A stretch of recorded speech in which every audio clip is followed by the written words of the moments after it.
শিক্ষার্থীরা, অনলাইন গণিত ক্লাসে তোমাদেরকে স্বাগত জানাচ্ছি। আশা করছি সবাই ভালো আছো, সুস্থ আছো।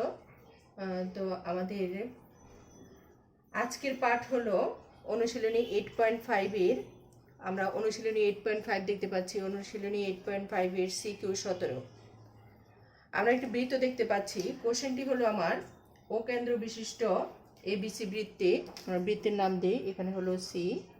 ও কেন্দ্র বিশিষ্ট এবিসি বৃত্তের এবি সমান সমান হলো x সেন্টিমিটার দেওয়া আছে, আর ওডি হলো এবি এর লম্ব।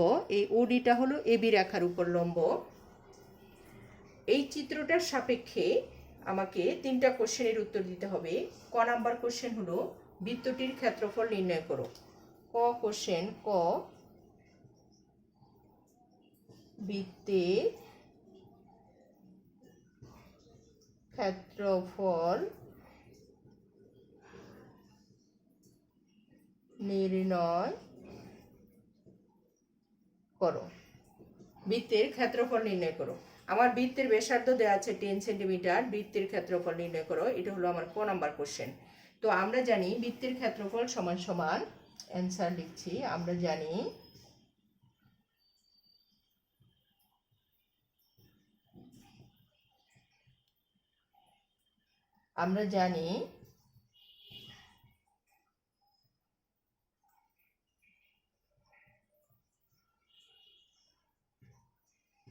ক উত্তর লিখছি। আমরা জানি বৃত্তের ক্ষেত্রফল সমান পাই আর স্কোয়ার। তাহলে আমাকে আর এর মান, আর মানে বৃত্তের ব্যাসার্ধ। বৃত্তের ব্যাসার্ধ দেখো উদ্দীপকে দেওয়া আছে 10 সেন্টিমিটার। তাহলে পাই আর এর মান হলো 10 সেন্টিমিটার। তাহলে আমার 10-এর উপর যদি আমরা বর্গ করি তাহলে হলো আমার 100 পাই। এটা হলো আমার ক উত্তর। এবার দেখো খ উত্তর। খ প্রশ্নে বলেছে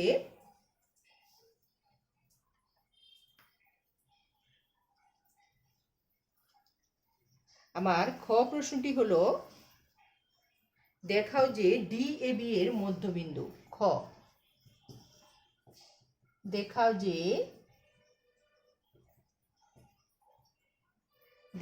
যে ডি কমা এ বি এর মধ্যবিন্দু। এ হলো আমার খ প্রশ্ন। তাহলে খ প্রশ্নের উত্তর দেওয়ার জন্য আমার যে উদ্দীপকটা রয়েছে বৃত্ত, সেটাকে আমার একটু অঙ্কন করে নিতে হবে। মানে আমি বৃত্তটা, এই যে দেখো তোমাদেরকে বৃত্তটা আঁকছি। এই হলো আমার বৃত্তটা, বৃত্তের কেন্দ্র। আমার এই হলো ব্যাসটা, এই হলো ডি বিন্দু, এই হলো বি, এই হলো এ, এই হলো বৃত্তের কেন্দ্র ও। আমার এইটুকু যোগ করে নিতে হবে।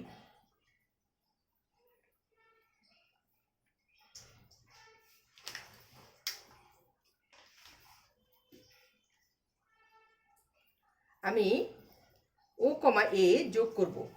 তাহলে দেখো আমি এখানে বিশেষ নির্বাচন লিখছি।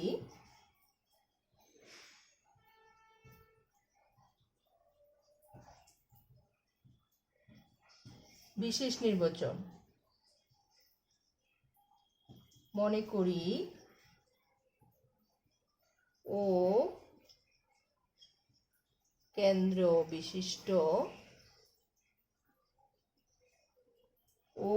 বিশিষ্ট বৃত্তে এ বি ব্যাস ভিন্ন J. D comma A B এর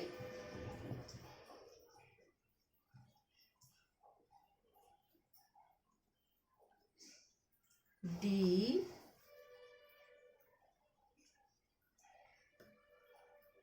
ও ডি লম্ব এবি। মনে করি ও কেন্দ্র বিশিষ্ট বৃত্তে এবি ব্যাস ভিন্ন যে ওডি লম্ব এবি।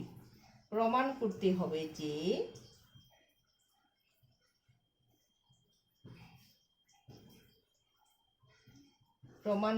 হবে যে ডি এবি এর মধ্যবিন্দু, অর্থাৎ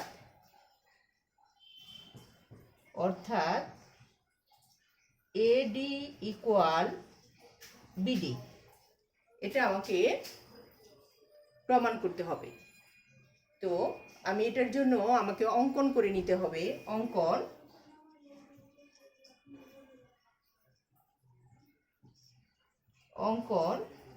ও কমা এ যোগ করি। এটা হলো আমার অঙ্কন। এবার আমি প্রমাণ করছি।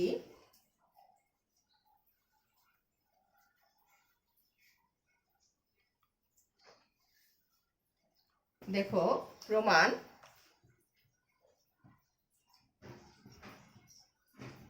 ও এ ডি ত্রিভুজ এবং ও বি ডি ত্রিভুজ এর মধ্যে, এই দুইটা ত্রিভুজের মধ্যে আমি দুইটা ত্রিভুজকে সর্বসম বানাবো। এখন এই দুইটা ত্রিভুজের মধ্যে কারা কারা সমান আছে এটা আমি দেখে নিচ্ছি। তো শিক্ষার্থীরা, তোমরা সবাই জানো যে সর্বসম প্রমাণ করতে হলে তিনটা শর্ত দেখাতে হয়। তো আমাদের তিনটা শর্তের মধ্যেও এখানে কোন কোন শর্ত আছে? ও এ সমান ও বি, একই বৃত্তের ব্যাসার্ধ, একই বৃত্তের ব্যাসার্ধ। ওডি সমান ওডি সাধারণ বাহু,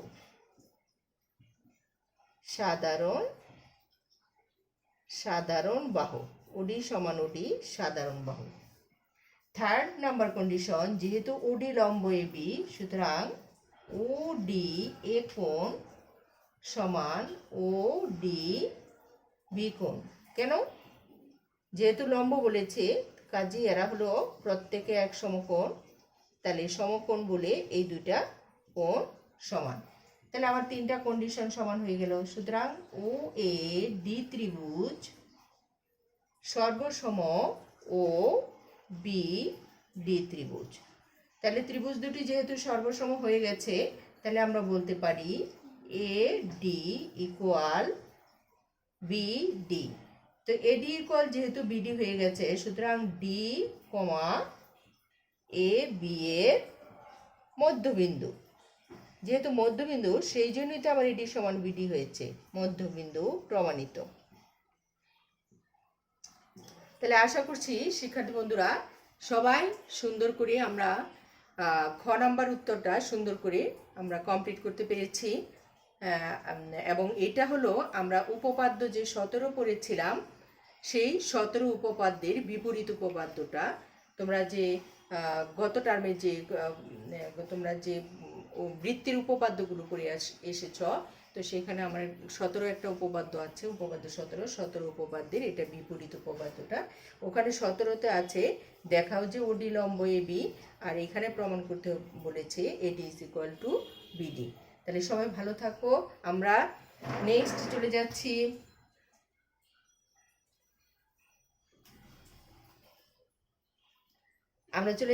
গ নাম্বার কোশ্চেনে।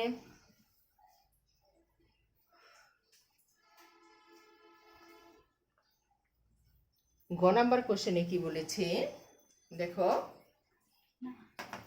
গ নাম্বার কোশ্চেন হলো গ, OD is equal to x/2 minus 2। এটা হলো OD এর মান। তাহলে আমরা x/2 সেন্টিমিটার হলে x সেন্টিমিটার হলে এক্স এর মান নির্ণয় করো। OD is equal to x/2 - 2 centimetre হলে এক্স এর মান নির্ণয় করতে বলেছে। তাহলে দেখো আমরা গ উত্তর করছি। উদ্দীপক হতে পাই, উদ্দীপক হতে পাই, উদ্দীপক হতে আমরা কি পাই? দেখো উদ্দীপকে আমার দিয়ে আছে AB equal to x centimetre. AB equal to যদি এক্স সেন্টিমিটার হয়, ডি হলো AB এর মধ্যবিন্দু, তাহলে BD ইজ ইকুয়াল টু হবে x/2 অর্ধেক। তাহলে BD is equal to x/2 centimetre. আর OD is equal to x/2 - 2 centimetre. এই মানগুলো আমি পাই। এখন দেখো আমার OBD সমকোণী ত্রিভুজে আমার এক্স এর মানটা বের করতে হবে। আমি এই ত্রিভুজটা নিতে চাচ্ছি। এই ত্রিভুজের এটা হলো অতিভুজ, তাইলে অতিভুজ স্কোয়ার ইকুয়াল টু ভূমি স্কোয়ার প্লাস লম্ব স্কোয়ার। যেহেতু এখানে OD AB এর উপর লম্ব, সুতরাং আমরা এখানে পিথাগোরাসের সূত্র অ্যাপ্লাই করতে পারি। তাহলে OBD সমকোণী ত্রিভুজে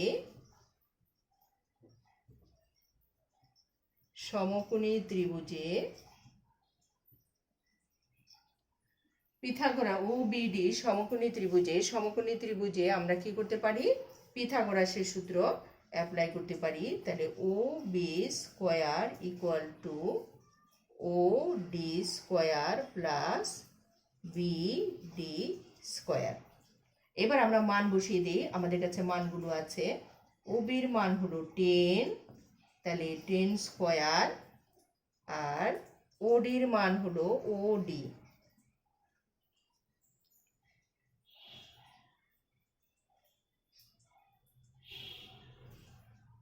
ODর মান, এই যে এখানে দেখো ODর মান দেওয়া আছে। ODর মান হলো x/2 - 2 তার উপরে স্কোয়ার প্লাস BDর মান, এই যে এখানে BD আছে আমার। তাহলে BDর মানটা কি আছে আমার? BDর মানটা আছে আমার x/2 তার উপরে স্কোয়ার। এবার এখানে দেখো a - b হোল স্কোয়ারের সূত্র যাচ্ছে। তাহলে আমরা এটা যদি করি, তাহলে এখানে পাচ্ছি আমি 100, আর এখানে হলো a স্কোয়ার মাইনাস 2, a হলো x/2, b হলো 2 প্লাস b স্কোয়ার প্লাস হলো এটার উপর স্কোয়ার করলে পাচ্ছি x²/4। দেখো এখানে আমি স্কোয়ারের কাজ করে নিচ্ছি, আর এই 2টা উপরে এই 2টা নিচে, তাহলে একটা 2 আমার কেটে যাচ্ছে। এটা কিন্তু কাটাকাটি করে দাও। এখানে দেখো কাটার পরে বোঝা যাচ্ছে না, এখানে এই 2 এর সাথে এই 2 কিন্তু কাটা চলে যায়। এটা হলো সূত্রের 2, এই 2টা আছে উপরে আর এই 2টা আছে নিচে, তাহলে আমরা এটা কাটা দিতে পারি। তাহলে x²/4, আর এই পাশে যে x²/4 আছে এটাকে প্লাস করে এখানে নিয়ে আসি। x²/4, 2 কাটা যাওয়ার পরে এখানে রইল প্লাস না, এটা -2x প্লাস 2 দুগুণে 4, এই 4, এইটুকু রয়েছে আমার। তো আমরা শিক্ষার্থীরা আমরা আশা করি এইটুকু বুঝতে পেরেছি। তো আমরা উপরে চলে যাচ্ছি। এখানে দেখো নেক্সট লাইন আমার কি হচ্ছে? দেখো এখানে x²/4 দুইটা x²/4 আছে। তাহলে আমি যদি এই দুটাকে যোগ করে দিই, তাহলে কি পাচ্ছি আমি? 100 equal to 2x²/4 minus 2x plus 4। এবার এই 2 এর সাথে এই 4 কাটা দিয়ে দিই, তাহলে কি পাচ্ছি? 100 equal to x square by 2 minus 2x plus 4. তো আমি এখানে লসাগু করে দিচ্ছি। দেখো এখানে যদি লসাগু করে দিই তাহলে 100, এখানে হচ্ছে আমার 2 হচ্ছে লসাগু, তাহলে এক্স স্কোয়ার মাইনাস 2 দুগুণে 4 4x প্লাস হলো 8। এবার আমি আর গুণন করে দিচ্ছি। আর গুণন করে দিলে আমি কি পাই, x square minus 4x plus 8 equal to 100-এর সাথে 2 গুণ করলে 200। আমি 200-কে মাইনাস করে এই পাশে নিয়ে আসি, তাহলে square minus 4x plus 8 minus 200 equal to 0। তাহলে x square minus 4x minus 192 equal to 0। এবার দেখো আমার এরকম একটা ইকুয়েশন চলে আসছে। এই জায়গাটায় আমাকে এক্স এর মান বের করতে হবে। আমি সবগুলো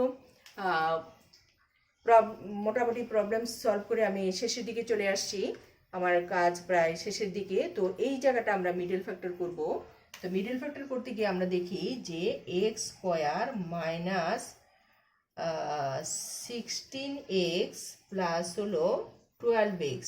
আমরা 16 আর 12 যদি গুণ করি তাহলে দেখো ক্যালকুলেটরের সাহায্যে 16 আর 12 গুণ করলে 192 পাওয়া যায়। 16x plus 12x minus 192 middle factor করি আমি এই দুটি রাশি পাচ্ছি। 16 থেকে 12 যদি মাইনাস করে দিই তাহলে থাকে 4x, আর 16 আর 12 গুণ করে আমি পাচ্ছি 192। এবার দেখো আমি কমন নিচ্ছি, x মাইনাস 16 প্লাস এই দুটা থেকে কমন যাচ্ছে 12x মাইনাস 16 ইকুয়াল টু 0। তাহলে দেখো x minus 16 into x plus 12 equal to 0। তাহলে দেখো দুটি রাশির গুণফল 0 এসেছে। দুটি রাশির গুণফল যদি 0 হয় আমরা জানি ওরা আলাদা আলাদাভাবে শূন্য। সুতরাং x মাইনাস 16 ইকুয়াল টু 0, তাহলে x ইকুয়াল টু 16 আমি একটি মান পেয়েছি, অথবা আরেকটি মান আমার কাছে আছে, সেটা হলো x প্লাস 12 ইকুয়াল টু 0। তাহলে x ইকুয়াল টু মাইনাস 12 এটা গ্রহণযোগ্য নয়, গ্রহণযোগ্য নয়, কারণ দৈর্ঘ্য কখনো ঋণাত্মক হতে পারে না। তাহলে এক্স এর মান আসলে আমাকে কোশ্চেনেই চেয়েছিল, আমার এই উত্তরেই চেয়েছিল, গ নাম্বার কোশ্চেনটি ছিল এক্স এর মান নির্ণয় করো। তাহলে অ্যান্সার হলো আমার 16 সেন্টিমিটার। এক্স এর মান এক্স ইকুয়াল টু 16 সেন্টিমিটার। ওকে শিক্ষার্থীরা, তাহলে আমাদের এই সৃজনশীলটা কমপ্লিট হয়ে গেল। আমরা আশা করি তোমরা সবাই সুন্দর মতো বুঝতে পেরেছ। যারা বুঝতে পারোনি তারা যেখানে বুঝতে পারবে না সেই জায়গাটুকু অবশ্যই আমাকে কমেন্টে জানিয়ে রাখবে, তাহলে আমি এটা তোমাদেরকে আরেকবার হয়তো রিভিউ করে দিব। সবাই ভালো থাকো, সুস্থ থাকো, আল্লাহ হাফেজ।